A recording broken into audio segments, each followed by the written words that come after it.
Page 12. I liked to watch Mama lying on her couch. Behind her was a concert-sized grand piano that her father had given her when she had won a gold medal in a music competition. Many a time she told me she could have gone on to play in all the best concert halls, but Papa hadn't wanted a professional musician for his wife. Don't expect to have too many talents, Audrina. Men won't approve. It's likely you'll earn more money than they do. Downward her hand would drift. Without even looking, she would cleverly find the very piece of chocolate she wanted and pop it into her mouth. My father often warned her about eating too much chocolate and becoming fat, but she never did. My mother was tall and curvy where she should be, and slender in all the places a woman should be.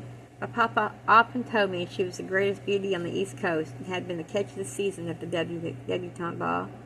Many a handsome and rich man had asked for my mama's hand in marriage, but it had been Damien Jonathan Adair who had swept my mother off her feet with his dashing dark good looks and his winning charm. He towered over every other man in my life, Audrina, my mother would tell me. When your father came back from the sea, all the girls went gaga just to have him in the same room. I felt so lucky when he had only eyes for me. Then she'd frown as if remembering some other girl Papa might have had eyes for. Vera liked to joke that my father had married my mother only because he admired her hair color so much. Witchy hair, Vera called Mama's hair and mine. Chameleon hair, Papa often called it. It was strange hair, and at times I believe Vera was right. Our hair didn't know which color it was supposed to be, and was instead all colors, flaxen blonde with gold, auburn, bright red, chestnut brown, copper, and even some white. Papa loved the strange prism-like color of her hair. I believed he'd ordered God to give me the kind of hair I had. If he hadn't, Papa might have sent me back, but the first Audrina also had chameleon hair.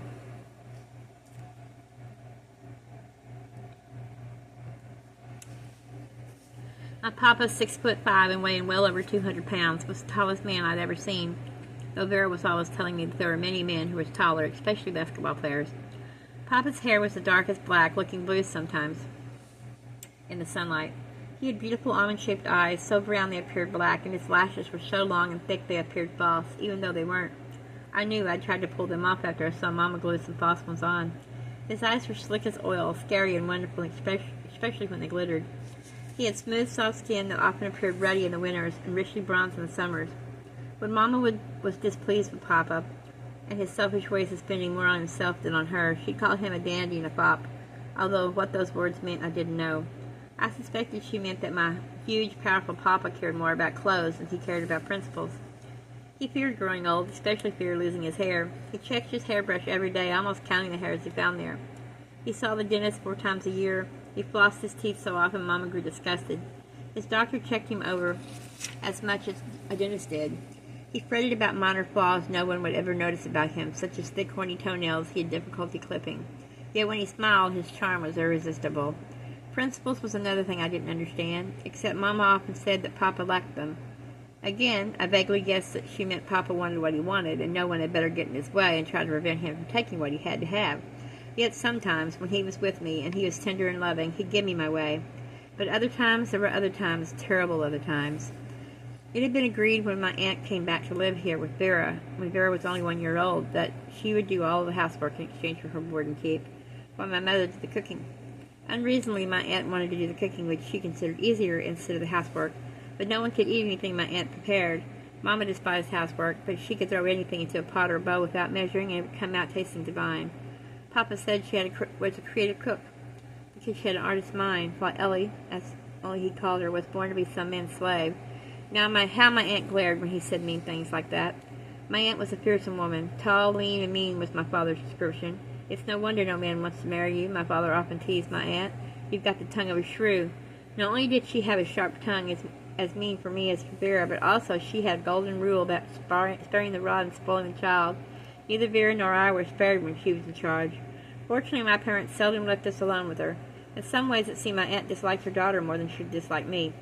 It had always been my belief that women were born to be loving mothers. Then when I gave that more thought, I couldn't remember how I had arrived at that conclusion. Mama liked for my aunt to chastise Vera, so then she could open her arms wide and welcome Vera into them, saying time and again to Vera, "It's all right, I love you, even if your mother don't." That's the weakness of being you, Lucetta. You can give love to anything. As if her own daughter Vera was less than human. Never would my Aunt Elizabeth name the man who was Vera's father. He was a cheat and a liar. I don't want to remember his name, she'd say with scorn. It was so difficult to understand what was going on in our house. Treacherous undercurrents like the rivers that ran into the sea that weren't so very far away. It was true my aunt was tall, her face was long, and she was skinny, even if she did eat 3 times more than my mother. Sometimes when Papa had said cruel things to my aunt, her already thin lips pursed together to become a fine line. Her nostrils would flare and her hands would tighten into fists as if she liked to belt him one, if she only had the nerve. Maybe it was Aunt Elizabeth who kept our city friends from coming more often. There had to be some reason why they came only when we threw a party. Then Mama said our friends popped out of the woodwork like insects come to a feast on a picnic. Papa adored all the parties until they were over. Then for one reason or another he would jump on Mama and punish her for something trivial thing he called a social error, which looking at the handsome man for too long or dancing with him too many times. Oh, it was difficult being a wife, I could tell. One never knew just what to do or how friendly to be. Mama was expected to play the piano to entertain while people danced or sang, but she wasn't supposed to play so well that some people cried or told her later that she'd been a fool to marry and give up her musical career. No casual callers ever came to our doors. No salesmen were allowed either. Signs were posted everywhere. No solicitors allowed. Beware of the dog.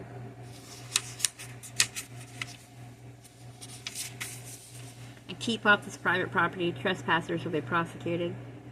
I often went to bed feeling unhappy with my life, feeling an undercurrent that was pulling my feet from under me, and I was floundering, bound to sink and drown. It seemed I heard a voice whispering, telling me there were rivers to cross and places to go, but I'd never go anywhere. There were people to know and fun to have, but I wouldn't experience any of that. I woke up and heard the tinkle of the whispering wind chimes telling me over and over that I belonged where I was, and here I would stay forevermore, and nothing I did would matter in the long run. Shivering, I hugged my arms over my thin chest. In my ears, I heard Papa's voice sing over and over again, "This is where you belong, safe with Papa, safe in your home." Why did I have to have an older sister dead in her grave at the age of 9? Why did I have to be named after a dead girl? It seemed peculiar and unnatural. I hated the first Audrina, the best Audrina, the good and perfect and never wrong Audrina. Yet I had to replace her if I ever wanted to win the permanent place in Papa's heart. I hated the ritual of visiting her grave every Sunday after church services and putting flowers there bought from a florist, as if the flowers from our own yard weren't good enough.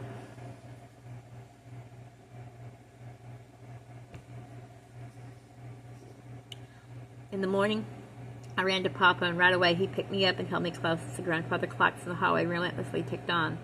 All about us the house was as silent as a grave, as if waiting for death to come and take us all, as I had taken the first and best Audrina. Oh, how I hated and envied my older dead sister. How cursed I felt to bear her name. "Where is everyone?" I whispered, glancing around fearfully. "Out in the yard. It's Saturday, my love. I know this time isn't important to you, but it is to me. Time is never important to special people with usual gifts.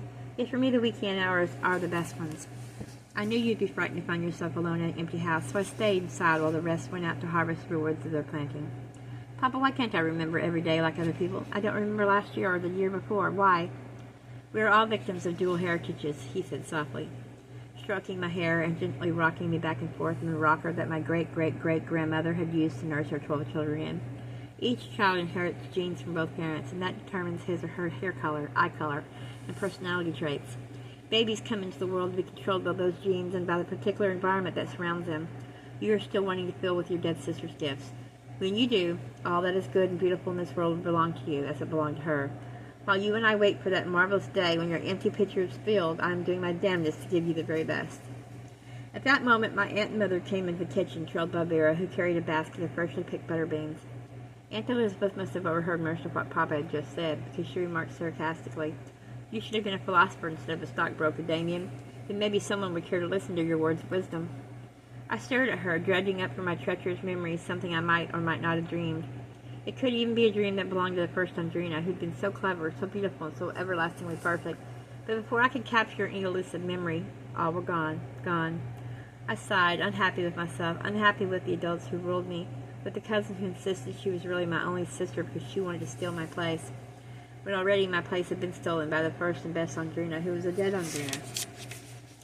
And now I was supposed to act like her, talk like her, and be everything that she'd been. And where was the real me supposed to go?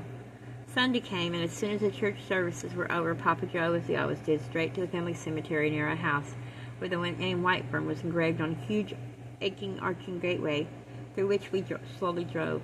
Beyond the archway, the cemetery itself had to be approached on foot. We were all dressed in our best and bearing expensive flowers. Papa tugged me from the car. I resisted, hating that grave we had to visit and that dead girl who stole everyone's love from me. It seemed this was the first time I could clearly remember the words Papa must have said many times before. There she lies, my first Audrina. Softly he stared down at the black grave with the slender white marble headstones. I wondered when my parents would recover from the shock of her mysterious death.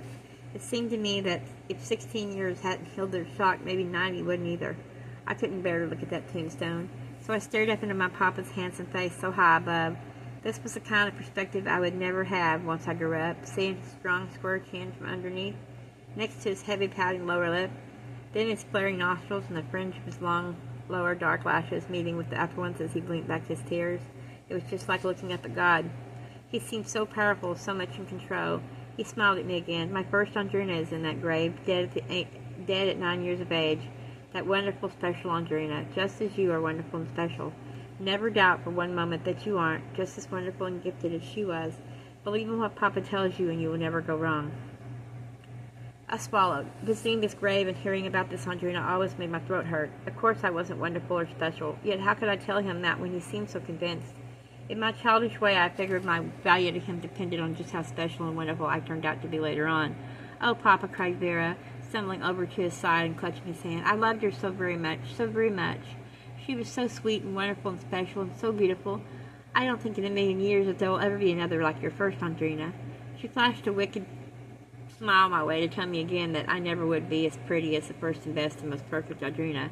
And she was so brilliant in school, too. It's terrible the way she died. Really awful. I'd be so ashamed if that happened to me. So ashamed I'd rather be dead. "Shut up," roared Papa in a voice so mighty that the ducks on the river flew away.